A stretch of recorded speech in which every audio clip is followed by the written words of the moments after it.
हाँ जी बेटा, once again good afternoon to all of you. बड़े उदास उदास से लग रहे हो, कोई नाराजगी नुराजगी? स्टार्ट करें अपना paper. Can you please tell me what is the name of her paper? Corporate and other.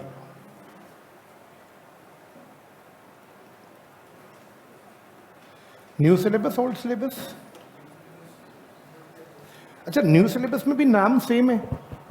ये तो कॉर्पोरेट एंड अदर लॉ तो पुराने सिलेबस का नाम था, नए सिलेबस में भी नाम सेम है। I repeat my question. Ma'am आवाज देख लेना जरा। हाँ जी, मेरा सवाल, yes, name is the same. Paper 100 marks का है, ये बात तो क्लियर है। पेपर डिस्क्रिप्टिव भी है और कुछ पोर्शन एमसीक्यू भी है, ये तो आई होप सबको पता होगा। लॉ के पेपर में एमसीक्यू भी है, ठीक है। अच्छा बेटा, अब मैं बात करता हूं सबसे पहले सिलेबस की, ठीक है। इन लोगों ने बोला पहले पार्ट को corporate law and LLP law, ये पेपर का पार्ट 1 है, ठीक है। Now second is other laws, this is part 2। आप सिलेबस नोट कर लें सब बच्चे, अपने रजिस्टर निकालिए, सिलेबस नोट करिए।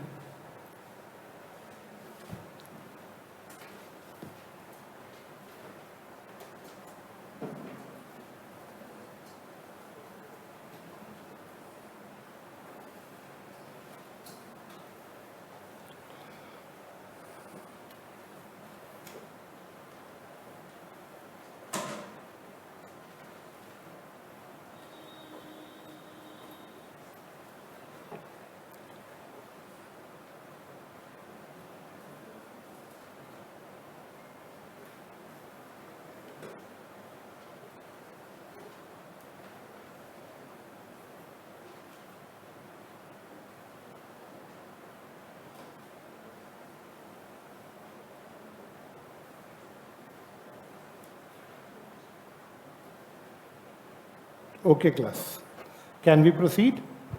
सबने नोटिंग कर लिया यहाँ तक? साथ साथ नोट करेंगे।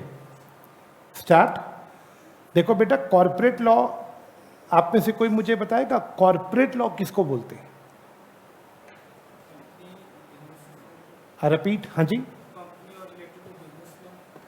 कंपनी लॉ बिजनेस से रिलेटेड, ठीक बोला इसने? ठीक बोला बच्चे ने? कॉर्पोरेट मतलब कोई ऐसा लॉ जो कॉर्पोरेट की बात करता है। कॉर्पोरेट माने कंपनीज की बात करता है। हमारे देश में कंपनीज के लिए बहुत सारे लॉ बने। मैं आपसे पूछूंगा ना, आपका जवाब होगा सर कंपनीज एक्ट 2013, लेकिन वो तो एक एग्जाम्पल है। कॉर्पोरेट के लिए कंपनीज एक्ट 2013 भी एक लॉ है। Security exchange board of India act भी एक लॉ है। कॉर्पोरेट के लिए डिपॉजिटरी एक्ट भी है। कॉर्पोरेट लॉ मतलब वो लॉज जो सिर्फ किसकी बात करते हैं? कॉर्पोरेट्स की। कॉर्पोरेट्स मतलब, फिलहाल कॉर्पोरेट का छोटा मतलब बता रहा हूं, कॉर्पोरेट का छोटा मतलब कंपनीज की। कंपनी से रिलेटेड जितने भी लॉज हैं वो ये सब है, बट हमें ये सारे नहीं पढ़ने। हमारे सिलेबस में सिर्फ एक है, कौन से वाला पढ़ने को? Companies act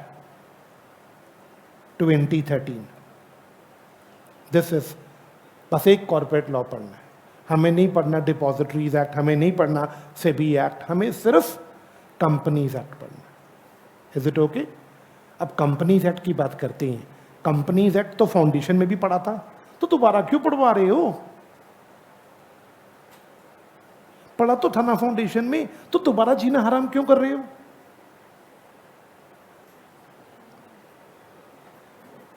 thank you ma'am. हाँ, मेरा सवाल, बेस बनाया था, अब पिलर ऊपर कर दे, अब बिल्डिंग बनाए उसके ऊपर। ही इज राइट, हमने बेसिक्स पढ़े थे। टोटल 470 सेक्शंस हैं कंपनी लॉ में। थोड़ा सही है, छोटा सही है। आपको ना डर लग रहा होगा 470 सेक्शंस। Thank you ma'am. मेरा सवाल, अच्छा बच्चों, अब मेरा डाउट है तुम लोगों से। बच्चे ने बोला कि 20 बनाया हमने फाउंडेशन लेवल पे, he is right. Company law में टोटल 470 सेक्शंस है, ज्यादा लग रहे हैं? पहले इससे भी ज्यादा थे, इज राइट। जब हमने कंपनी लॉ पढ़ा था ना, तब कंपनी लॉ का नाम होता था कंपनीज एक्ट 1956। उसके अंदर 658 सेक्शंस थे। तो what do you think, you are lucky और नो? हमने तो 658 पढ़े थे, तुम्हारे लिए कितने हैं? तो व्हाट डू यू से यार, बोल तो दो कम से कम यार। अभी इतना देख के तो बोलो, फिर तुम्हें असली बताऊंगा ना बात। यू आर हैप्पी और सैड? 658 कहाँ, 470 कहाँ? तुम लूजर्स हो। ये दिखावा है, ये दिखावा है कि 658। जब ये 470 लॉ का सेक्शन आया था ना, मैं बहुत खुश था 2013 में। मैंने कहा यार सीधा सीधा 200 सेक्शन कम हो गए, वो 658 ये 470। मैं बड़ा खुश, मैंने कहा चलो अब तो पढ़ाने का लोड कम हो गया। लेकिन असलियत बताऊं तुम्हें, इसमें अगर सेक्शन, इसमें और इसमें कंपैरिजन बता देता हूं। इसके सेक्शन का साइज ज्यादा से ज्यादा आधे पेज का एक सेक्शन होता है, हाफ पेज का। और इसके अंदर कई कई सेक्शन ऐसे हैं जो 5-5 पेज के हैं, एक सेक्शन। आपको मेरी बात समझ आया? प्लस प्लस जमाना बदल गया है। आप मुझे एक बात बताओ, सब बच्चे बोर्ड पे देख के, लॉ तो लिख दिया जिन्होंने लिखना था 2013 में, अभी 2023 आ गया। क्या रियल लाइफ में चीज़ें बहुत ज़्यादा चेंज होती रहती है, समय अपडेट होता रहता है। तो अब क्योंकि चीज़ें बहुत चेंज होती हैं, तो एक नया कंसेप्ट आया, रूल्स। कंपनीज एक्ट में 470 सेक्शंस है, प्लस अलग से मिनिस्ट्री ऑफ कॉर्पोरेट अफेयर, जैसे हम किताबों में सीजी बोलते हैं, central government, plus ministry of corporate affairs ने इन 470 सेक्शंस के ऊपर अपने रूल्स बनाए हैं। और ये रूल्स समय को देख के, टाइम को देख के अपडेट होते रहते हैं। आई रिपीट, रूल्स कौन बनाता है? Ministry of corporate affairs, knowledge के लिए, रियल लाइफ के लिए। पेपर में नहीं लिखना ministry of corporate affair, paper में क्या लिखना है? रूल सीजी बनाती है सेंट्रल गवर्नमेंट। रूल्स बनाए क्यों जाते हैं बेटा? सेक्शंस में थोड़ा सा लिखा है। चलो तुम्हें एक प्रैक्टिकल सुनाता हूं, एग्जाम्पल। तुमने पढ़ा था ओपीसी, 1% कंपनी पढ़ा था फाउंडेशन में। अब 1% कंपनी की सिर्फ लॉ में एक डेफिनेशन गिवन है। What is 1% company? 1% company means a company which has only 1 member, full stop. इससे ज्यादा डेफिनेशन में कुछ लिखा ही नहीं है। तो सेक्शन 2 में हमें 1% कंपनी की क्या मिलती है? डेफिनेशन। ओके, थोड़ा सा और कंटेंट सेक्शन 3 के बॉटम पे मिलता है। सेक्शन 3 में नीचे, आपने सेक्शन 3 पढ़ा नहीं है अभी, फाउंडेशन में नहीं पढ़ा, मैं बता रहा हूं आपको। सेक्शन 3 पढ़ोगे ना, उसके नीचे थोड़ा सा 1% कंपनी के बारे में लिखा है, थोड़ा सा सेक्शन 122 में लिखा है। मतलब ढंग से कहीं भी नहीं लिखा, थोड़ा थोड़ा सब जगह लिखा है।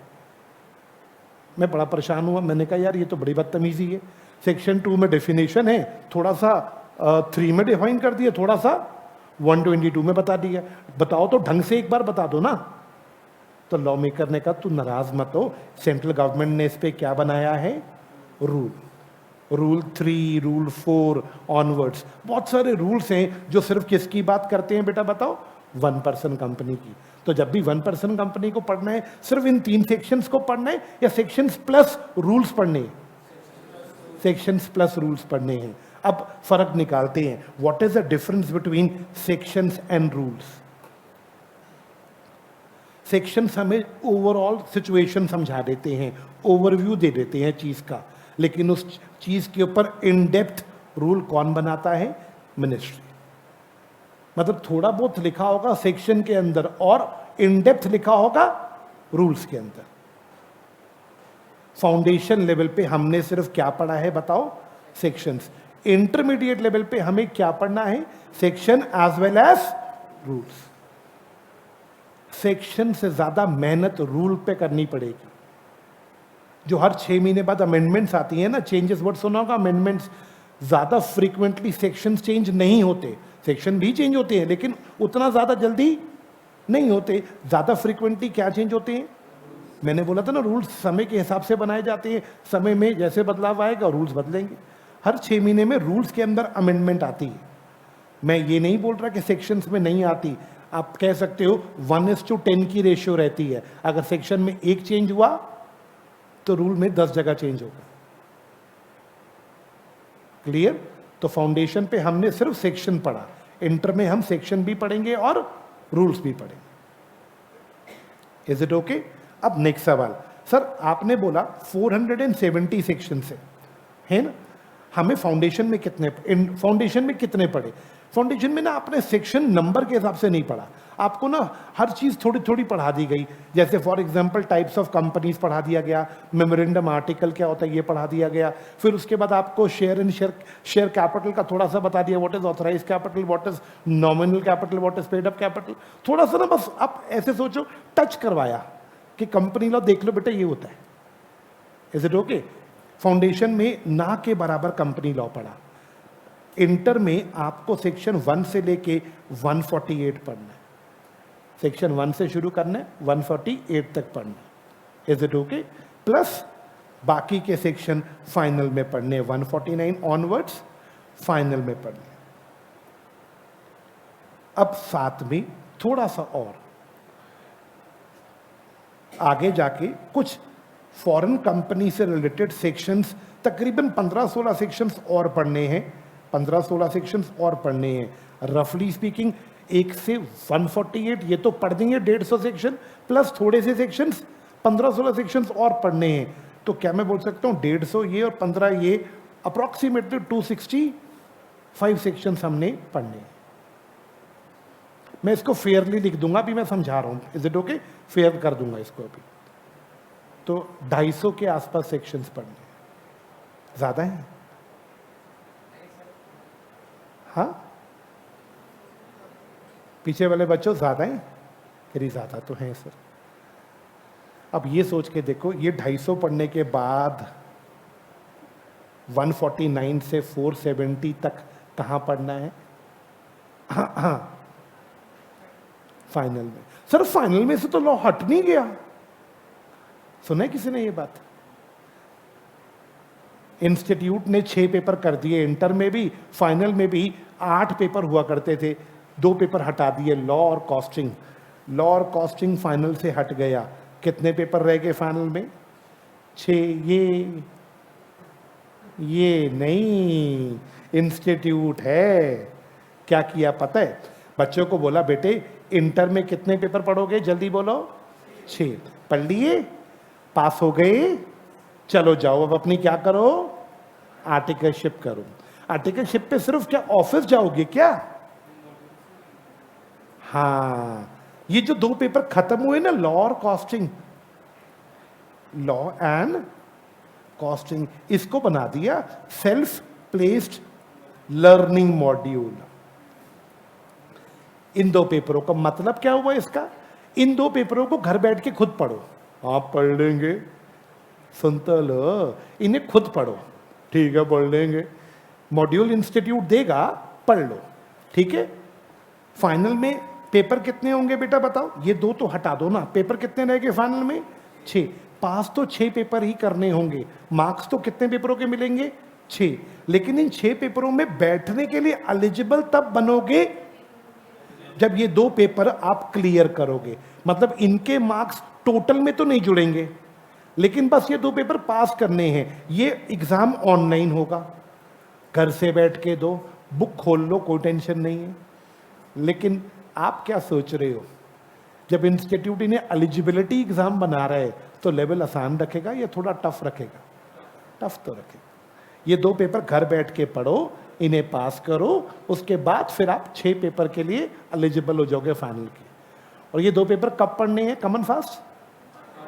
जब 3 साल की आर्टिकलशिप चल रही होगी। अब 2 साल की, सॉरी 3 साल मुंह से निकल जाता है, पुराना आदत है ना अभी। हैप्पी? यार मुझे तो ऐसा लग रहा है बेटा मैं तुम्हें डरा रहा हूं, मैं डरा रहा हूं ना, मैं डरा रहा हूं। अच्छा एक बात बताओ, अगर मैंने डराना नहीं है तो इसको मैं खुशी से बताऊं? बेटे आपको पता है, बेटे अब मैं ऐसे बोलूंगा, ठीक है? ये आपको पता 6 पेपर ही रह गए बस, वो 2 तो ऑनलाइन है, वो तो ऐसे खाते पीते निकल जाएंगे, ऐसे बोलूं। सी मैं ना तो डराता हूं, ना मैं डिमोटिवेट करता हूं, ना मैं मोटिवेट करता हूं, मैं तुम्हें सच बताऊंगा जो सच बात है। Is it okay? मेरा सवाल तो आपको ये बात क्लियर हो गया, फाइनल को हम हटा देते हैं। Is it okay? हम सिर्फ अपनी इंटर पे आते हैं। कंपनी लॉ में कितने सेक्शन कंटिन्यूटी में पढ़ने हैं? 1 से लेके, फिर उसके बाद थोड़ा सा और पढ़ने फॉरेन कंपनी का टॉपिक का एग्जैक्ट नाम बता देता हूं, company incorporated outside India. I repeat, company incorporated outside India. इसके 15-16 सेक्शन है, वो पढ़ने हैं। Is it okay? चलो वापस आते हैं। मेरा डाउट, अब अभी सिलेबस प्लीज मत लिखना। तो सबसे पहले कंपनीज एक्ट 2013 हो गया, इसके तकरीबन 265 सेक्शन हो गए जो पढ़ने हैं।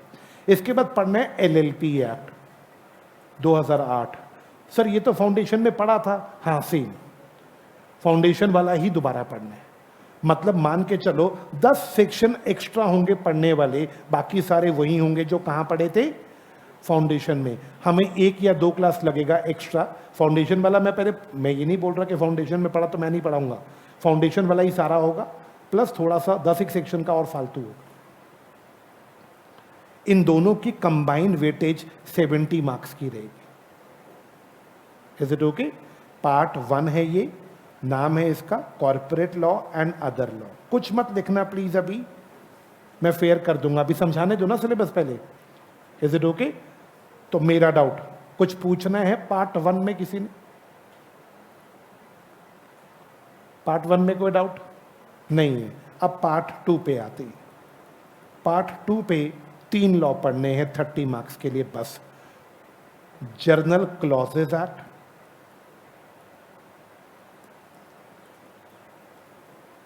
इंटरप्रिटेशन ऑफ स्टैट्यूट और फॉरेन एक्सचेंज मैनेजमेंट एक्ट। बस ये 3, बस 30 नंबर के लिए ये 3 लॉ पढ़ने। सर व्हाट इज, देखो आपको कंपनी लॉ आपने फाउंडेशन में पढ़ा है, थोड़ा सा आइडिया है, एलएलपी आपने पढ़ा है, मैं इनके बारे में और नहीं बोलता, इसके बारे में बात करते हैं। What is journal clauses act? Fantastic law, नाम पढ़ो, general clauses act. Clauses particularly हम अपनी भाषा में डेफिनेशंस को बोलते हैं। ये लॉ कहता है इंडिया के जितने भी लॉज हैं, अगर किसी लॉ में कोई मीनिंग तुम्हें ना समझ आए, कोई मीनिंग तुम्हें ना पता चले, तो तुम मेरे पास आ जाना, मैं तुम्हें हेल्प कर दूंगा। आई रिपीट, अगर कोई भी सेंट्रल लॉ तुम पढ़ रहे हो, मान लो तुम कंपनी लॉ पढ़ रहे हो, एलएलपी लॉ पढ़ रहे हो, और तुम्हें उसको पढ़ के कोई चीज़ नहीं समझ आ रही, कोई वर्ड तुम्हें नहीं क्लियर हो रहा, तो तुम्हारी हेल्प कौन सा लॉ कर देगा? General clauses act. एक बार इसको खोल के पढ़ लो। एग्जाम्पल मैं तुम्हें एक छोटा सा देता हूं, आप में से कोई मुझे बताएगा कि कंपनी, प्राइवेट कंपनी में कितने लोग चाहिए? 2 मेंबर्स चाहिए। यस, ठीक है। चलो मैं प्राइवेट कंपनी का एग्जांपल नहीं देता, मैं तुम्हें 2011 की एक बात बताता हूं। मेरे पास एक बच्ची थी, मैं लॉ पढ़ा रहा था, पेमेंट ऑफ बोनस एक्ट, 1965। ध्यान से सुनना, बहुत फनी सी बात है। पेमेंट ऑफ बोनस एक्ट, ये लॉ कहता है इंडिया में जो लेबर होती है ना, लेबर, फैक्ट्रीज को अपनी लेबर को क्या देना चाहिए बच्चों, बताओ? बोनस देना चाहिए। क्या बात क्लियर? हर साल अपने लेबर्स को हमें क्या देना चाहिए? बोनस। समझ आता है वर्ड बोनस? ठीक है। अब इसके सेक्शन में लिखा था, इसके एक सेक्शन में लिखा है एन एम्प्लॉई, आप सब बच्चे ध्यान से देखना, मैं क्वेश्चन पूछूंगा, an employee is eligible for bonus if he has worked for 30 days in a year. The girl over there, can you please interpret the section for me? हाँ बच्चे, आप क्या कहता है लॉ मेकर?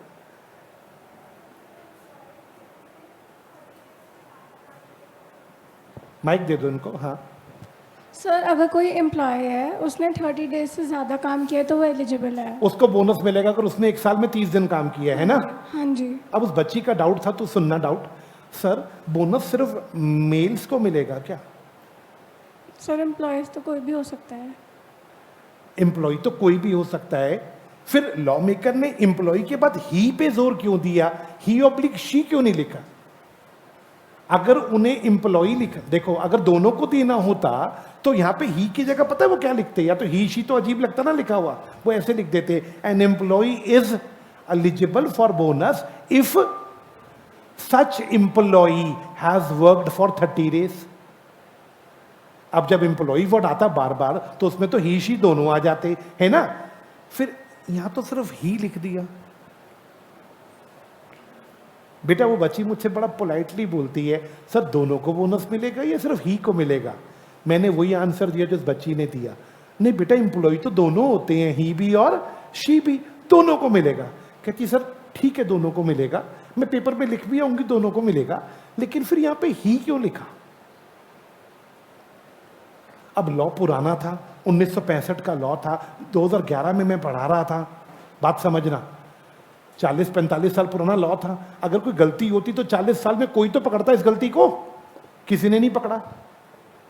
लेकिन उस बच्ची ने जो मेरे से डाउट पूछा ना, मेरी ये गंदी आदत है, अगर मुझसे कोई डाउट पूछे और मैं उसका जवाब ना दे पाऊँ ना, तो भाई साहब मेरे को नींद नहीं आती कि इस बच्ची ने ऐसा क्या पूछ लिया जो मेरे को नहीं आता। मैं बड़ा परेशान हुआ, घर जा रहा था, यही पीतमपुरा में पढ़ा के गया मैं, बच्ची ने डाउट पूछा 11 में, मैं घर जा रहा था मेट्रो में, तो मुझे ना लॉ मेकर मिल गया रास्ते में। कहते बर्गर खाएगा? एनएसपी पे ना उस समय कश्मीरी गेट पे मैकडॉनल्ड्स होता था उस टाइम पे, आज तो मुझे पता नहीं है है ना। कहते बर्गर खाएगा? लॉ मेकर बोले। मैंने कहा सर खाऊंगा। कहते डाउट? मैं कहा सर एक छोटा सा डाउट है, ही को ही बोनस मिलेगा क्या? कह रहे बोनस एक्ट में इसका आंसर नहीं मिला क्या? मैंने कहा नहीं सर, मैंने बोनस एक्ट को 6 बार पढ़ लिया, मुझे ये बात क्लियर नहीं हो रही। बोला बेटा जब बोनस एक्ट हेल्प नहीं कर रहा ना, तो एक बार क्या पढ़ ले, कमन फास्ट, जनरल क्लॉसेस एक्ट। जब मैंने इसको खोला भाई साहब मजा ही आ गया। ये आपके सिलेबस में है, दिखाऊंगा आपको आगे। इसके अंदर क्लियरली लिखा है, सेक्शन नंबर में मैं गलती कर सकता हूं, सेक्शन 10 है, 10 से 13 के बीच में कोई सेक्शन है जनरल क्लॉसेस एक्ट का, एग्जैक्ट नंबर पे मैं कंफ्यूज हो सकता हूं। इसमें क्लियरली लिखा है कि किसी भी सेंट्रल लॉ में अगर ही लिखा है तो उसमें शी इंक्लूडेड होगा। रिपीट, कहीं पे भी सेंट्रल लॉ में अगर ही लिखा है तो शी इंक्लूडेड होगा, एंड वाइसा वर्सा। अगर किसी लॉ में शी लिखा है तो ही इंक्लूड होगा। आगे लिखा था इफ सूटेबल। अब कई सिचुएशंस ऐसी होती है ना जहां शी में ही को नहीं ले सकते। अब हमारे देश में एक लॉ है मैटरनिटी एक्ट, वो कहता है अगर शी 9 मंथ्स के लिए प्रेग्नेंट होती है तो उसे मैटरनिटी बेनिफिट मिलता है। अब कोई बोले सर शी लिखा है, और जनरल क्लॉज एक्ट तो कहता है जहां शी लिखा हो वहां पे ही भी होगा। तो मैंने कहा जनरल क्लॉजेज एक्ट में ये भी तो आगे लिखा है इफ सूटेबल। हर चीज हर जगह सूट नहीं करती। लेकिन एक बात याद रखना, सेंट्रल लॉ का रूल है जहां ही आएगा वहां पे, और जहां शी आएगा वहां पे इफ सूटेबल। तो क्या जनरल क्लॉजेज एक्ट समझ आया या नहीं आया? ये तो एक नमूना है जनरल क्लॉजेज एक्ट का। एक और दूं या क्लियर? एक और बताऊं? One more example. 2016 का एक एग्जाम्पल सुनाता हूं। मैं आपको प्रैक्टिकल सुनाता हूं, थियोरिटिकल बातें मेरे पास नहीं है। मेरे बेटे का स्कूल में एडमिशन कराना था, तो मेरी वाइफ, आजकल पता दिल्ली का एक रूल है दिल्ली गवर्नमेंट का कि ना स्कूल आप चूज कर लो, बट एडमिशन के लिए मार्क्स मिलते हैं बच्चों को ना। नर्सरी में जब एडमिशन कराने जाओ ना तो मार्क्स सिस्टम है। जितना बच्चे का घर का और स्कूल का डिस्टेंस जितना दूर होगा ना, उतने मार्क्स कम मिलेंगे। ये रूल है आजकल, मतलब जितना आपका घर स्कूल के पास होगा उतने मार्क्स। अब उसमें एक रूल था, अगर आपका घर विद इन 5 किलोमीटर है तो आपके बच्चे को 50 मार्क्स, और अगर 6 किलोमीटर है तो 40 मार्क्स, 7 किलोमीटर दूर है स्कूल से तो 30 मार्क्स। मेरी वाइफ मुझे बोली यार अश्मित, मैंने ना गूगल पे चेक किया, गूगल मैप पे हमारा जो घर और स्कूल का डिस्टेंस है ना वो 5.8 आ रहा है, तो यार हमारे बच्चे के तो 10 मार्क्स कम हो गए। मैंने कहा तू एक काम कर, अब देखो मैं एडवोकेट हूँ बाय प्रोफेशन, मैंने कहा तू एक काम कर, तू ना लिख दे, तू झूठ लिख दे कि हमारा घर 5 किलोमीटर है। कहती यार वो स्कूल वाले बुलाते हैं, जब चेकिंग के लिए बुलाते हैं, सब कुछ चेक होता है सर, डांट पड़ जाएगी यार। मैंने कहा तू लिख तो सही। उसने झूठ लिख दिया कि स्कूल और घर का डिस्टेंस कितना है, 5 किलोमीटर्स। Is it okay? अब स्कूल वालों ने सिलेक्ट कर लिए मेरे बेटे को, इंटरव्यू के लिए बुलाया, वो प्रिंसिपल बैठी, एचएम बैठी, वो कहती है आपने लिखा है आपका घर और स्कूल का डिस्टेंस 5 है, लेट्स चेक। उसने गूगल मैप निकाला, एचएम ने, हेड मिनिस्टर्स ने डाला, कहती सॉरी 5.8 किलोमीटर। बड़े गुस्से में उसने बोला 5.8 किलोमीटर्स, आपने 5 कैसे लिखा यहाँ पे? मैं मुस्कुराया और मैंने बोला मैम कौन कह रहा है 5.8 किलोमीटर? कह रही गूगल मैप। मैंने कहा आपने प्रोस्पेक्टस पे लिखा था कि डिस्टेंस गूगल मैप से चलेगा? कहती व्हाट डू यू मीन? मैंने कहा आपने लिखा है 5 किलोमीटर्स है ना, आपने बताया किलोमीटर को नापा कैसे जाएगा? कहती कैसे जाएगा? मैंने कहा आप बताओ। कहती गूगल मैप। मैंने कहा तो लिखना था ना गूगल मैप। कहती नहीं लिखा। तो मैंने कहा अपने एडवोकेट से बात करो, आपसे बात नहीं करूंगा। आम बंदे को समझाना मुश्किल होता है। मैंने कहा स्कूल के एडवोकेट से बात करो। मैंने कहा देख भाई, स्कूल वालों ने गूगल मैप नहीं लिखा, एडवोकेट हूं, जर्नल क्लॉजेज एक्ट में लिखा है जब किलोमीटर समझाना रखा हो कि कैसे नापना है तो किलोमीटर्स को स्ट्रेट लाइन से नापना है।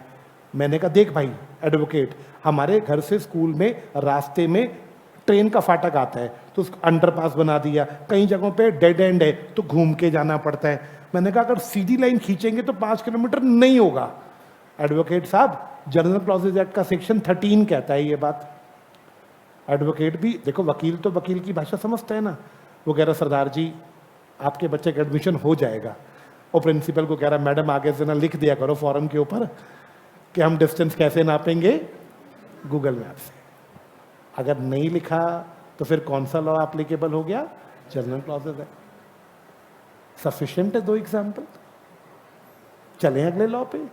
चलो जी, जनरल क्लॉजेज एक्ट सर हमें पढ़ना है, it is a very good law. चलो let's come back to second topic. Second topic जो हमें पढ़ना है वो है interpretation of statutes. Now what does this says interpretation of statutes? देखो बेटा, स्टैट्यूट्स बोलते हैं लॉ को। ये भी ना जनरल क्लॉजेज एक्ट का जुड़वा भाई है। मतलब अगर आपको लॉ पढ़ने में दिक्कत आए, अगर कोई लॉ समझ ना आ रहा हो, कोई सेक्शन समझ ना आ रहा हो, तो पहले हेल्प किसकी लेना? जनरल क्लॉजेज की। जनरल क्लॉजेज की हेल्प से भी नहीं मिल रहा आंसर, तो सेकंड नंबर पे हेल्प किसकी ले लेना?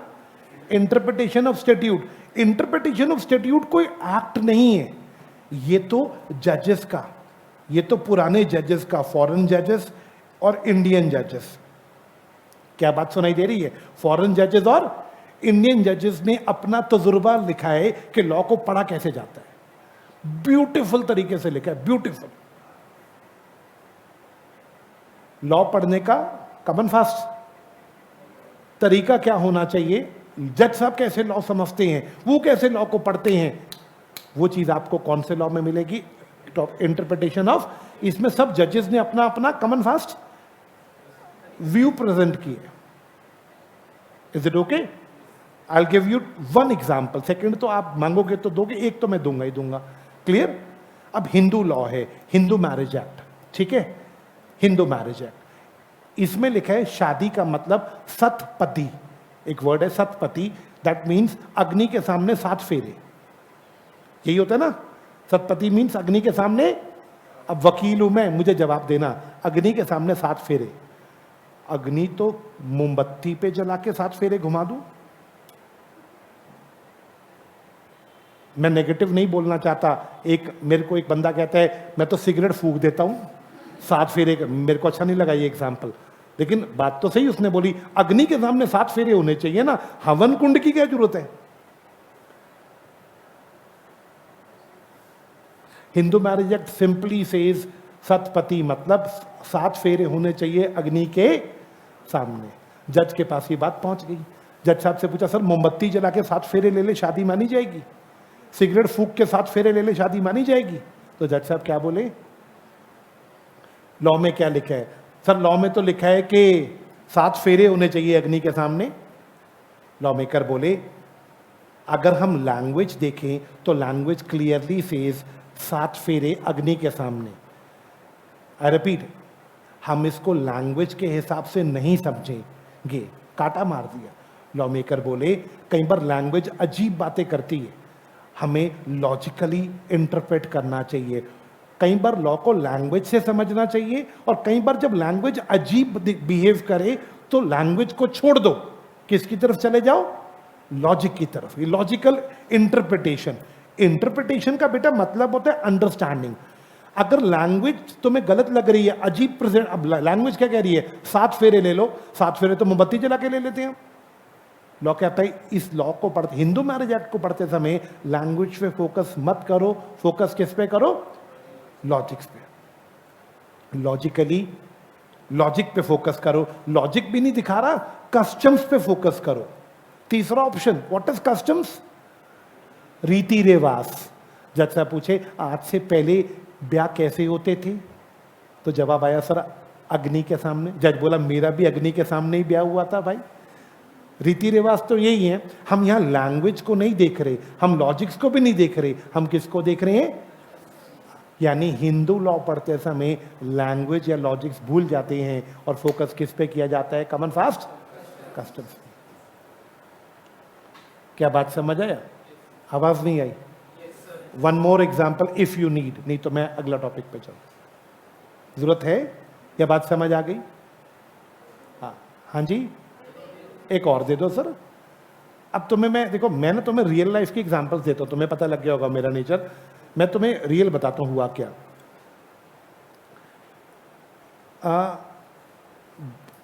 टाइम है अभी तो। हाँ, क्या हुआ, तुम बच्चे मेच्योर हो, ठीक है, मैं कुछ तुमसे मेच्योरिटी वाली बात करता हूं। हुआ क्या, हमारे रियल लाइफ का केस है, हेडन्स रूल बोलते हैं एक, मैं तुम्हें हेडन्स रूल सिखाता हूं। बेटा, लोगों ने कंप्लेंट करी कोर्ट में आके कि जो प्रोस्टिट्यूट्स होती हैं ना, प्रोस्टिट्यूट्स, वो सड़कों पे खड़ी हो जाती हैं। हम सुबह ऑफिस जा रहे होते हैं, सुबह सुबह हमें पकड़ लेती हैं, चल अंदर चल। समझ रहे, मेरा भावनाएं समझ आ रही हैं आपको? कस्टमर पकड़ने के लिए वो रोड पे आ जाती हैं, और बड़ा गंदा लगता है। सुबह बंदा ऑफिस जा रहा है, कहीं काम पे जा रहा है, हाथ पकड़ लेंगी। जज साहब कुछ इसके लिए लॉ बनाओ। जज साहब ने कहा ठीक है भाई, एक लॉ बनाया जाए इसके ऊपर, प्रोस्टिट्यूट्स को लेकर। बेटा, जो लेडीज गलत काम करती हैं, समझ गए बच्चे बात को आप लोग, प्रोस्टिट्यूट्स जो गलत काम करती हैं, ठीक है। अब वो लड़की प्रोस्टिट्यूट्स रोड पे आ जाती थी कस्टमर्स को पकड़ने के लिए। जो बंदा सुबह काम धंधे पे जा रहा है उसका हाथ पकड़ के चल बे मेरे साथ चल अंदर। तो लॉ मेकर ने इसके ऊपर एक लॉ बना। उस लॉ में क्या बोला गया, प्रोस्टिट्यूट सड़क पे आके कस्टमर नहीं पकड़ेंगी, वो अपने घर की 4 दीवारी में ही रहेंगी, कॉमन फास्ट। जिसको आना होगा खुद आएगा उनकी दुकान पे, उनके अंदर, वो रोड पे नहीं आएंगी।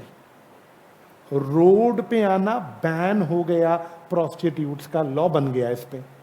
आपको मेरे एग्जांपल समझ आ रहे? अब क्या हुआ, रोड की डेफिनेशन क्या होती है, कोई मुझे बताएगा? आप बताओ रोड का मतलब क्या होता है? सड़क। क्या रोड में सड़क के अलावा गली को लिया जा सकता है? गली, सड़क, गली, और कुछ बोलो, और कोई वर्ड भी हो सकता है, सड़क, गली, हाईवे, स्ट्रीट्स, अंग्रेजी का वर्ड स्ट्रीट, चलो वो भी ले लिया। मानते हो ना, यही होंगे ना। अब उन्होंने क्या किया, उन्होंने ना अपने घरों के ना जो खिड़कियां थी ना, इतनी बड़ी बड़ी कर ली, और खिड़कियों से हाथ बाहर निकालना, कस्टमर जा रहा खींच लिया उसको अंदर। खिड़कियां बड़ी बड़ी कर ली, इतनी बड़ी खिड़की के हाथ खींच लेना उसको अंदर कस्टमर को। कंप्लेंट फिर कोर्ट में पहुंच गई। कोर्ट बोला क्या बात है? कहती सर देखो सर, ये बदतमीजी हो रही है। फिर ये वो आगे से बोली सर लॉ में लिखा है घर से बाहर नहीं आना, हम खिड़की पे बैठा है। जज बोला लॉ बनाने का फायदा क्या हुआ, ये तो खिड़की पे बैठ के खींच रही हैं। तो जज साहब ने रोड के, देखो ध्यान से समझना, जज साहब ने सिर्फ इस टॉपिक के लिए लॉ को कैसे समझा। जज साहब बोले road includes doors and Windows. सुना आपने लॉ मेकर ने, जज साहब ने कैसे इंटरप्रेट किया लॉ को। आप लोग रोड का मतलब गली ले रहे थे, हाईवे ले रहे थे, स्ट्रीट ले रहे थे, बट क्योंकि सिचुएशन में वो अपनी विंडोज पे बैठ के, दरवाजों पे खड़े होकर कस्टमर को खींचती थी, तो जज साहब ने क्या बोला, रोड इंक्लूड्स। अब आप बताना, उनको बोला गया तो रोड पे खड़ा नहीं होना, और रोड में क्या आ गया, डोर्स भी आ गई, विंडोज भी आ गई। तो बताओ क्या उनका डोर्स और विंडोज पे खड़ा होना भी बंद हो गया? अब बड़ी अजीब सी बात है, सड़कों में दरवाजे खिड़कियां क्यों आएंगी? हमेशा आएंगी ये कभी कभी सिचुएशन कहेगी तो लेना पड़ेगा। तो लॉ को कभी भी रिजिड होके नहीं पढ़ा जाता। रिजिड मतलब ये नहीं कि जो लिखे हम तो वही मानेंगे, हमें कई बार चीजों को लॉजिकली रिलेट करके समझना पड़ता। तो ये सब चीजें आपको कौन सा लॉ सिखाए, कौन सा टॉपिक सिखाएगा बेटा बताओ? Interpretation of statutes. Clear? Last but not the least कौन सा लॉ आया बेटा बताओ? ये बढ़िया लॉ है आपके लिए, foreign exchange management act. Final का टॉपिक है, इंटर को दे दिया उठा के। फॉरेन एक्सचेंज मैनेजमेंट एक्ट सिखाएगा फॉरेन ट्रांजैक्शंस को लेके। बेटा आपने वर्ड सुना है एक्सपोर्ट? सुना है बच्चों वर्ड? एक्सपोर्टर क्या होते हैं? अपना सामान इंडिया से बाहर भेजते हैं, यस और नो? एग्री? बच्चे उनको बदले में क्या मिलता है? हाँ जी, बाहर से डॉलर्स आते हैं, यस और नो? फीमा कहता है बाहर से पैसा इंडिया आ रहा है, क्या इसका आरबीआई को जवाब इंफॉर्मेशन होना चाहिए या नहीं होना चाहिए? कमन फास्ट। मैं कहता हूं नहीं होना चाहिए, आप क्यों कहते हो होना चाहिए बताओ? Very good. हो सकता है पैसे के बदले हथियार आ रहे हो, ऑप्शन 1। ऑप्शन 2, बाहर का पैसा इंडिया में आएगा और हमारी गवर्नमेंट को ये नहीं पता होगा कि इंडिया में डॉलर्स कितने हैं, तो कितनी अजीब बात होगी ये। तो भाई हमारी गवर्नमेंट को यही नहीं पता होगा इंडिया में डॉलर्स कितने हैं, तो ये तो बहुत अजीब बात हो गई। तो लॉ मेकर ने ये लॉ बनाया और बोला फॉरेन से जब भी कुछ आएगा इंडिया में, डॉलर आएगा, इसकी इंफॉर्मेशन किसको होनी चाहिए दोस्तों बताओ? आरबीआई को। आपकी फॉरेन में कोई प्रॉपर्टी है, मान लो मेरी दुबई में बिल्डिंग है, मैंने दुबई में बिल्डिंग खरीदी, इज इट ओके? मैंने खरीदी, मैंने सेल करी, सब बच्चे पर तो खरीदी होगी तो यहां से पैसा बाहर भेजा होगा, बेची होगी तो वहां से पैसा इंडिया में आया होगा, यानी बाहर से पैसा बाहर जा रहा है या आ रहा है? क्या ये बात आरबीआई को पता होनी चाहिए क्योंकि पैसा इंडिया से बाहर जा रहा है या आ रहा है? इसके लिए कौन सा लॉ बना बेटा बताओ? फीमा बेसिकली टॉक्स अबाउट इंडिया से बाहर जो चीजें जा रही हैं और जो चीजें इंडिया में। काफी अच्छा लॉ है, हमें फाउंडेशन इंटर में हेल्प करेगा। Is it okay? तो दिस इज योर सिलेबस। आप में से कोई मुझे बताए सिलेबस सुन के कैसा लग रहा है? बोरिंग लग रहा है सिलेबस या अच्छा लग रहा है? हमारी क्लास का 70% टाइम, 70 भी नहीं बोलूंगा, 80% टाइम सिर्फ इस अकेले लॉ में लग जाएगा। किसमें? आप सब ने एलएलपी पढ़ा है, यस और नो? मुझे जवाब दो, एलएलपी में टाइम लगेगा? नहीं लगेगा। अच्छा, जर्नल क्लॉजेज एक्ट में कुल मिला के 25 सेक्शन है सारे। अब आप बताओ, अगर जर्नल क्लॉजेज एक्ट में सेक्शन ही 25 हैं तो क्या टाइम लगेगा?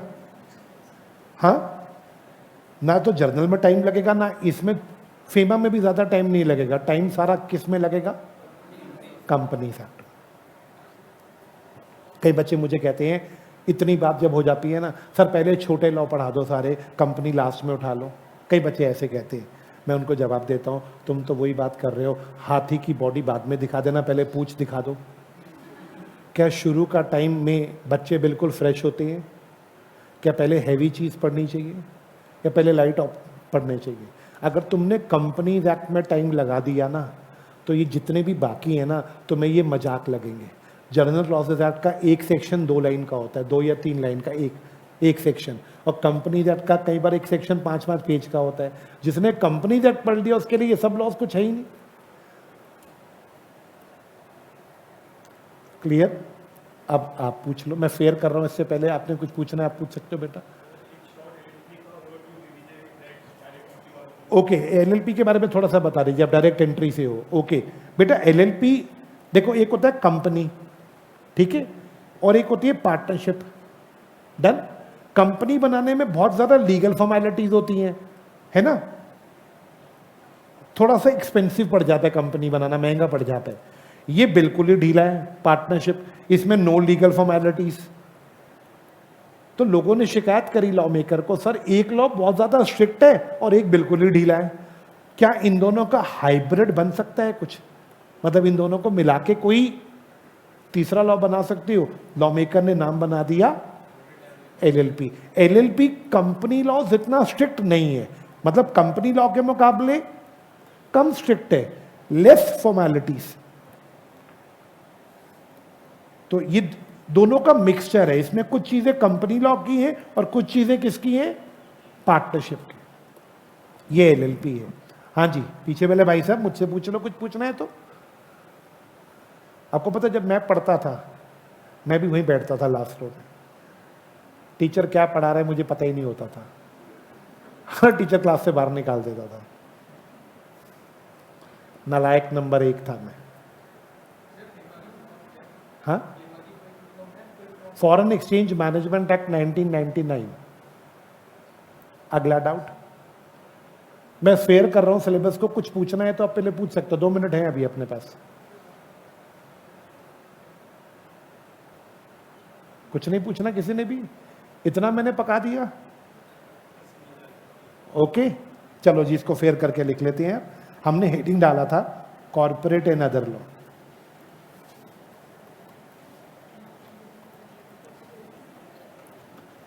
पार्ट 1,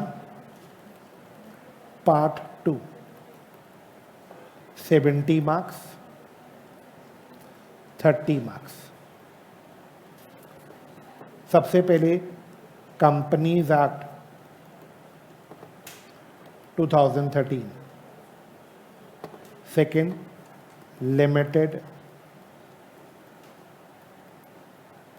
लायबिलिटी एक्ट 2008,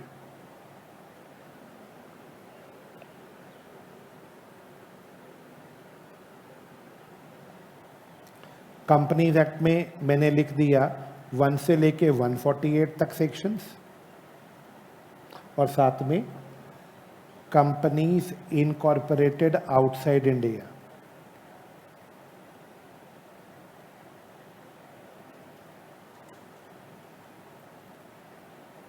ये लो बेटा, ठीक है। अब इधर आ जाओ 30 मार्क्स के लिए, general clauses act,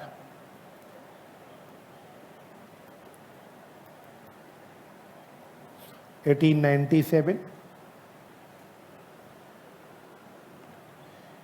interpretation of statutes,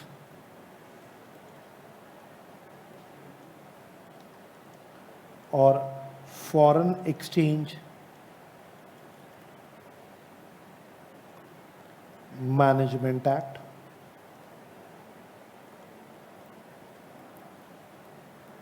ये लो,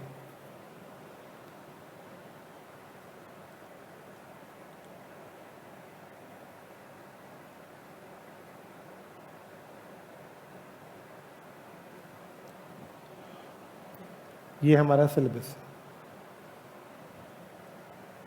चलें बागी, clauses act 1897, general clauses act 1897।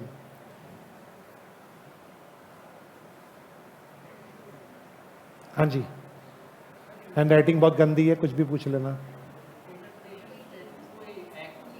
नहीं, वो एक्ट नहीं है, क्योंकि वो जजेस की अपनी अपने व्यू पॉइंट्स है, उसे गवर्नमेंट ने लॉ नहीं बनाया। बच्चे ने जो बात पूछी सबको समझ आई? इंटरप्रिटेशन ऑफ स्टैट्यूट कोई एक्ट नहीं है।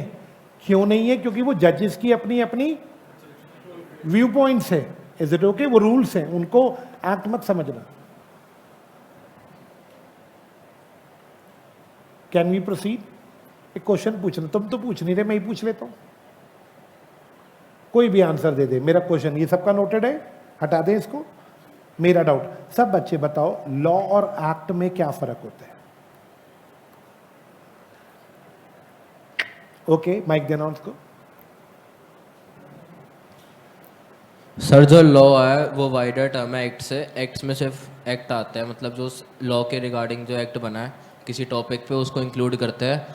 पर लॉ में हम एक्ट प्लस कोर्ट के डिसीजन, सेंट्रल गवर्नमेंट के रूल्स रेगुलेशन सब इंक्लूड। बिल्कुल ठीक बोला इसने। लॉ बड़ा वर्ड है, एक्ट छोटा वर्ड है। मैंने लिखा वाइडर टर्म और इधर मैंने लिख दिया नैरो टर्म। ठीक है, एक्ट का मतलब कानून। एक्ट हमेशा याद रखना, एक्ट कोई गवर्नमेंट बनाएगी। एक्ट सेंट्रल गवर्नमेंट भी बना सकती है, और अगर सेंट्रल गवर्नमेंट कोई एक्ट बनाती है तो उसे सेंट्रल एक्ट बोला जाता है। स्टेट गवर्नमेंट कोई एक्ट बनाती है तो उसको स्टेट एक्ट बोला जाता है। इंडिया में पॉपुलर जो होते हैं वो सेंट्रल एक्ट्स होते हैं। आप में से किसी ने सुना यूपी का कोई एक्ट नहीं सुना होगा, दिल्ली का कोई एक्ट नहीं सुना होगा। पॉपुलर हैं बहुत सारे, लेकिन पॉपुलर नहीं है। पॉपुलर कौन से हैं? सेंटर के act, companies act, LLP act, journal clause act, foreign exchange management act, ये सब क्या है? सेंट्रल गवर्नमेंट ने बनाए, सेंट्रल एक्ट हैं ये सारे के सारे। दिल्ली गवर्नमेंट कोई लॉ बना दे, डीडीए एक्ट बना दिया, एमसीडी एक्ट बना दिया। MCD act is also central act, वो भी सेंट्रल गवर्नमेंट ने बनाया। दिल्ली गवर्नमेंट डीटीसी पे कोई लॉ बना दे तो वो स्टेट लॉज होंगे। ओके, मेरा डॉट। तो एक्ट हमेशा कोई गवर्नमेंट बनाएगी, या तो सेंट्रल गवर्नमेंट बनाएगी या तो स्टेट गवर्नमेंट बनाएगी। Is it okay?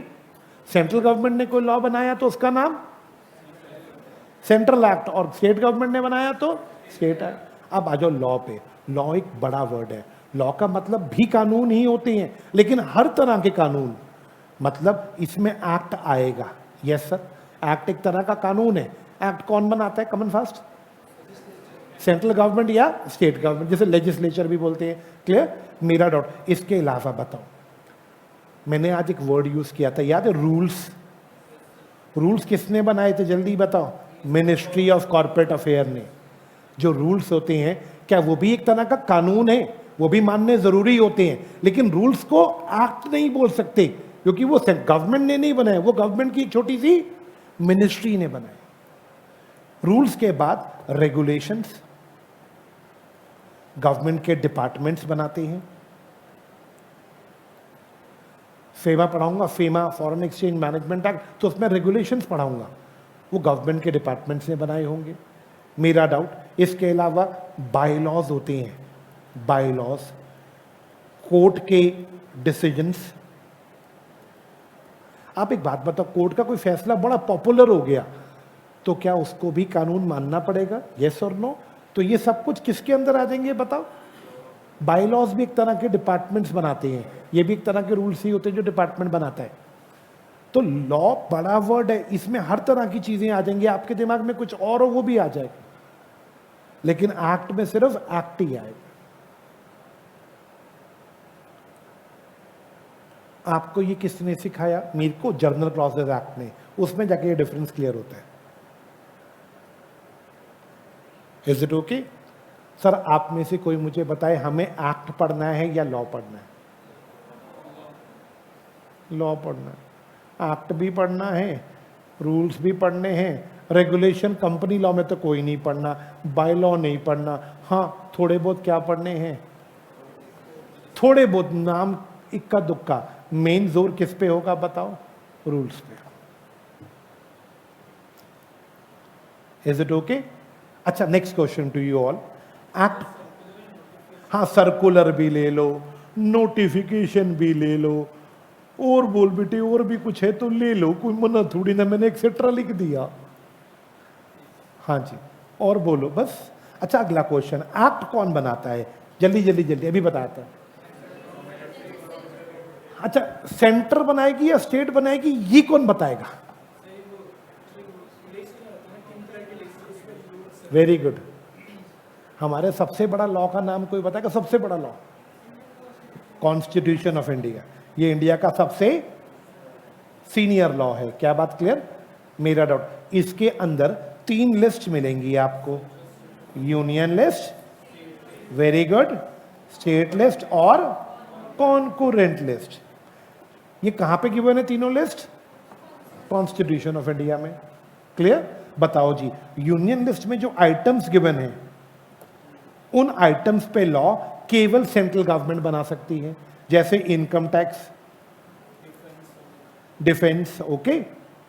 State list में जो आइटम गिवन है, आई रिपीट, जैसे स्टेट जीएसटी, रोडवेज, इन पे लॉस कौन बनाएगी? State government. और कॉन्करेंट लिस्ट में जो लॉस गिवन है, इस पे लॉ दोनों में से कोई भी गवर्नमेंट बना सकती है, सेंटर भी बना सकती है। और बताओ जी, एजुकेशन, सब बच्चे बताओ, एजुकेशन पे क्या कोई भी गवर्नमेंट लॉ बना सकती है? हेल्थ पे लॉ कोई भी गवर्नमेंट बना सकती है। तो लड़ने की जरूरत नहीं है। जो लॉस यूनियन लिस्ट, जो आइटम यूनियन लिस्ट में गिवन है, उन पे लॉ सिर्फ सेंट्रल गवर्नमेंट बनाएगी, स्टेट का मतलब ही नहीं है उसमें बोलने का। जो आइटम स्टेट लिस्ट में गिवन है उस पर लॉ सिर्फ स्टेट गवर्नमेंट बनाएगी, और जो यूनियन कॉन्करेंट लिस्ट में गिवन है उन पे कोई भी लॉ गवर्नमेंट बना सकती है। ओके, क्या ये लॉज वाली बात समझ आ गया? हटा दूं? चलो अब बताओ, इसके बाद आपको एक्ट क्लियर है, लॉ क्लियर है, आप लॉ के बारे में कुछ पूछना चाहते हो? 2 मिनट आपको दे रहा हूं, फिर मैं आगे बात करूं। नहीं तो कुछ भी आप पूछना चाहते हो, इंट्रोडक्शन चल रहा है अभी, anything you want to ask.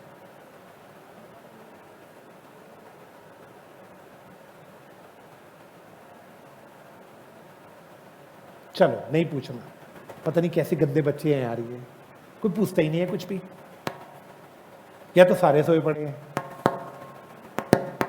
Law की क्लास होती है ना, तो लॉ में तो सारे सो ही जाते हैं। हाँ, क्या कह रहे हो बेटा? बोल, नहीं बोल दे। ओके चलो मैं अबे, हाँ बच्चे बोल। सर ये बायलॉज क्या होते हैं? देख बेटा, बायलॉज सिंपल भाषा में तेरे को जवाब देता हूँ। हाँ जी बायलॉज सर। डिपार्टमेंट बनाते हैं इंटरनल कामों के लिए। जैसे एक बात बता, म्युनिसिपैलिटी का नाम सुना है, एमसीडी।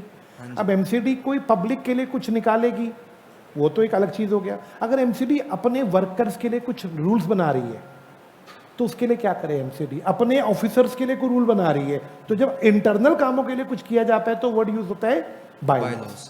पब्लिक के लिए नहीं होते बायलॉज। हाँ जी, नेक्स्ट डाउट? कोई डाउट नहीं है। अब देखो बेटा, अब हमने, चलो एक बार पूछ लेता हूं, करनी तो मैंने अपने मन की है। वैसे क्या पढ़ना है पहले?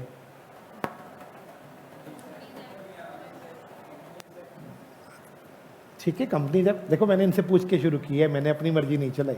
ठीक है, अब सवाल, कंपनीज एक्ट 2013 शुरू करते हैं एक छोटा सा सवाल के साथ। मैं आपको 3 ऑप्शन दूंगा, आपको चूज करने हैं, उसके बेसिस पर डिसीजन होगा। Is it okay? Law is a theory subject, pure theory. Agree?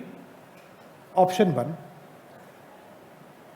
आप हमें कुछ भी मत लिखवाना, सिर्फ बुक्स दे देना, आप समझाते जाना, हम रीड करते जाएंगे।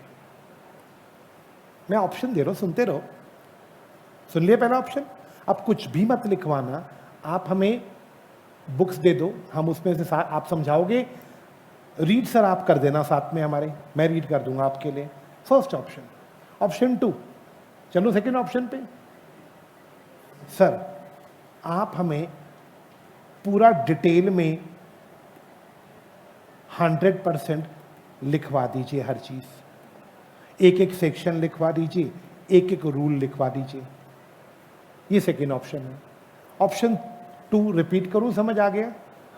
ऑप्शन 3, सर आप क्लास में हमें शॉर्ट नोट्स बनवा दीजिए, प्लस हमें बुक की रीडिंग साथ में करवा दीजिए। कोई सेक्शन को शॉर्ट नोट बना के समझा दीजिए, हम आपके शॉर्ट नोट्स लिख लेंगे अपनी कॉपी में, और साथ में डिटेल में कहां से पढ़ लेंगे उसको?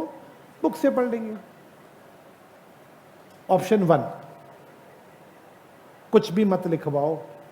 इसका पॉजिटिव भी बताता हूं, नेगेटिव भी बताता हूं। ऑप्शन 1 का, नींद आने की प्रोबेबिलिटी 100% रहेगी, क्योंकि खाली बैठना है ना।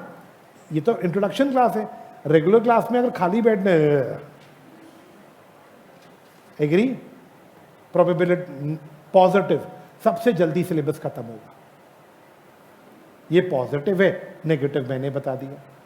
अब इस पे आओ, इसका पॉजिटिव, सर इन डेप्थ चीजें क्लियर हो जाएंगी इन डेप्थ से जाके, लेकिन पॉजिटिव से पहले नेगेटिव सुन लेना। हाथ टूट जाएगा 150 सेक्शन लिखने, और 150 सेक्शन के साथ साथ रूल्स लिखने में हाथ ही टूट जाएगा। सेकेंडली, सारा फोकस लिखने पे चला जाएगा, समझने पे फोकस कम हो जाएगा। थर्डली, सिलेबस खत्म करने में टाइम मत पूछना कितना लगेगा।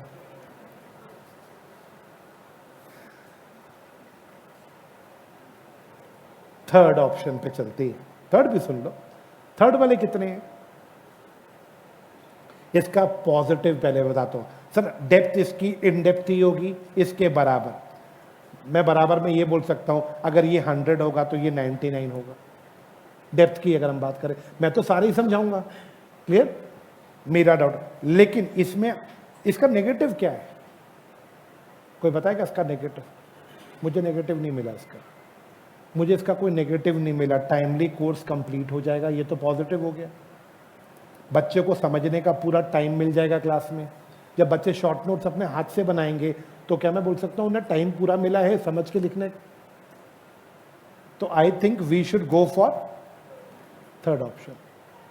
देखो अगर मैं क्लास नोट्स भी प्रिंट करा के ले आया, बुक भी दे दूं, शॉर्ट नोट्स भी दे दूं, तो मैं सिर्फ बोलूं बैठ के सुनो, तो मुझे ऐसा लगता है कि तुम लोग बोर बहुत हो जाओगे।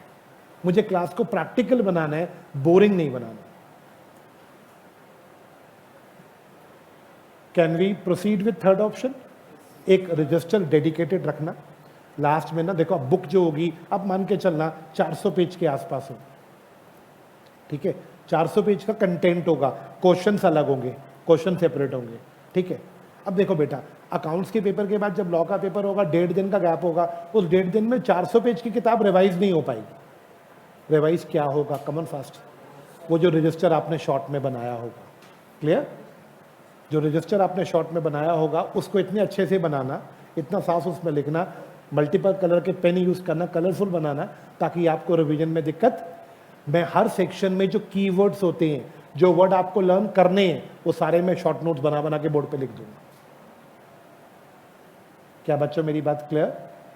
सर लर्न कहाँ से करना है? कमन फास्ट लर्न तो बुक से ही करना है ऑफ कोर्स, लेकिन रिवीजन के लिए हम अपने, मेरे शॉर्ट नोट बुक के बेसिस पे ही होंगे सारे के सारे।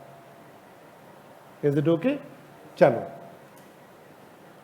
आज टाइम मेरे को कम मिला है, 3:08 हो चुके हैं, तो चलो मैं कंपनी लॉ का रिबन काट देता हूँ 2-3 मिनट में।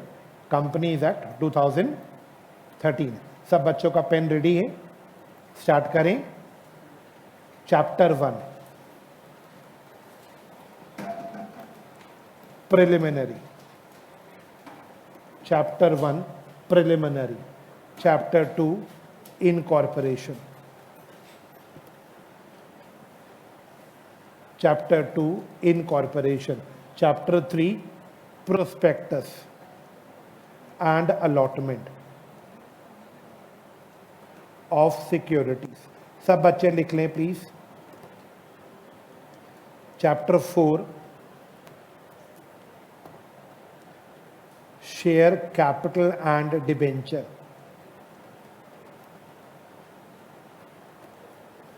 Chapter 5 deposits, chapter 6 charges, chapter 7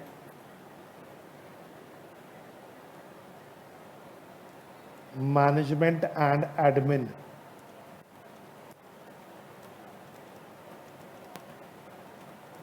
administration, chapter 8 dividend, chapter 9 accounts of companies, chapter 10 audit of companies या ऑडिट एंड ऑडिटर्स।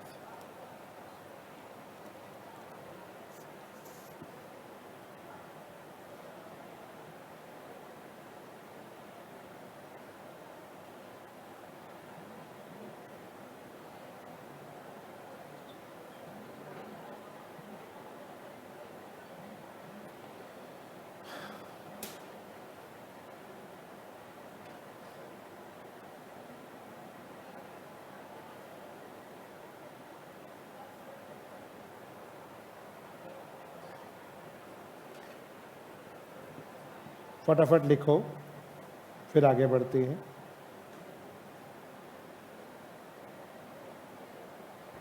कितने चैप्टर्स कंटिन्यूटी में पढ़ने हैं बेटा कंपनी लॉ के?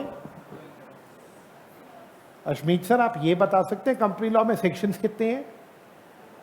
470। यहां तक लिख लिया? कुछ समझाना है बेटा?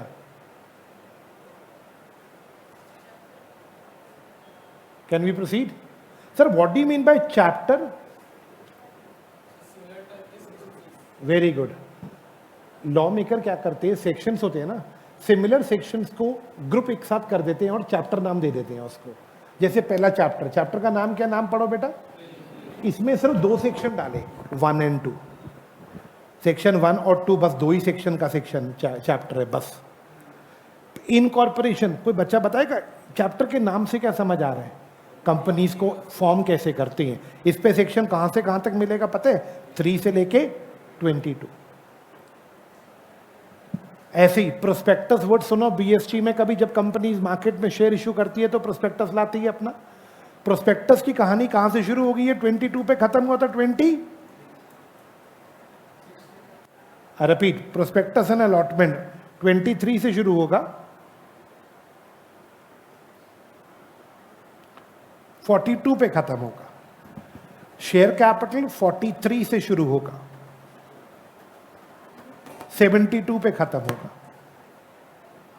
डिपॉजिट्स 73 से 76A, चार्जेस 77 से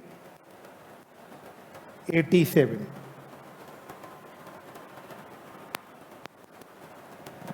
मैनेजमेंट एंड एडमिन 88 से 122।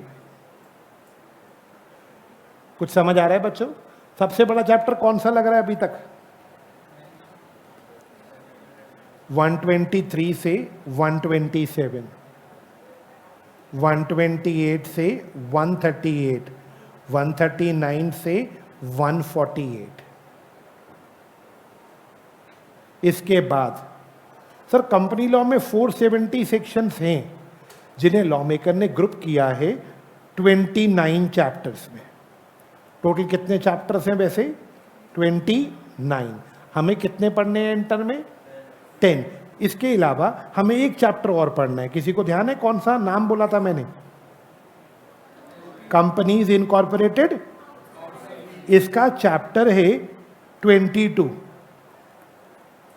10 के बाद सीधा 22 पढ़ना है अपन को, companies incorporated outside India. Section की बात करें तो सेक्शन 379 से लेके 393A, बस इतना ही पढ़ना है कंपनी।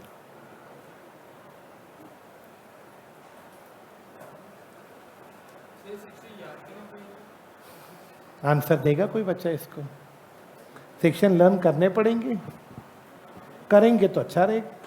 मैं लॉ पढ़ाऊंगा सीरियल ऑर्डर में, मैं सेक्शन सीरियल ऑर्डर में पढ़ाऊंगा ताकि लर्न करना इजी हो जाए। मैं रैंडमली नहीं पढ़ाऊंगा कि 6 पढ़ा रहा हूँ फिर 22 पढ़ा रहा हूँ, ऐसे नहीं पढ़ाता मैं सीरियल ऑर्डर में चलूंगा ताकि लर्न करना इजी हो जाए। क्लियर? Any doubts? आज की क्लास को वाइंड अप करने लगा हूँ मैं, आप में से किसी ने कुछ भी पूछना हो पूछ सकता है। सीरियल ऑर्डर में चलेंगे, जब हम नेक्स्ट क्लास में मिलेंगे तो हम किसकी बात करेंगे? प्रिलिमिनरी। आपने अपने रजिस्टर से डेडिकेटेडली बना लेना है शॉर्ट नोट्स के लिए। बुक्स मैं बता दूंगा स्टाफ को कब तक आपको मिल जाएंगी, टाइम लगेगा बुक्स में थोड़ा सा अभी। Any doubts? वाइंड अप करते क्लास को, कुछ नहीं पूछना? हाँ जी, टाइमिंग तो सेम ही है क्लास का, टाइमिंग में कोई चेंज नहीं, ठीक है। कल थोड़ी लंबी क्लास होगी क्योंकि अकाउंट्स की क्लास आज लंबी चली गई ना, वो टाइम टेबल बन जाएगा। वो 1:30 छोड़ देंगे ताकि मैं 1:40-45 पे शुरू कर दूँ, 1.5 घंटा मैं भी कम से कम पढ़ा लूँ, ठीक है बच्चों। By two all, have a nice day.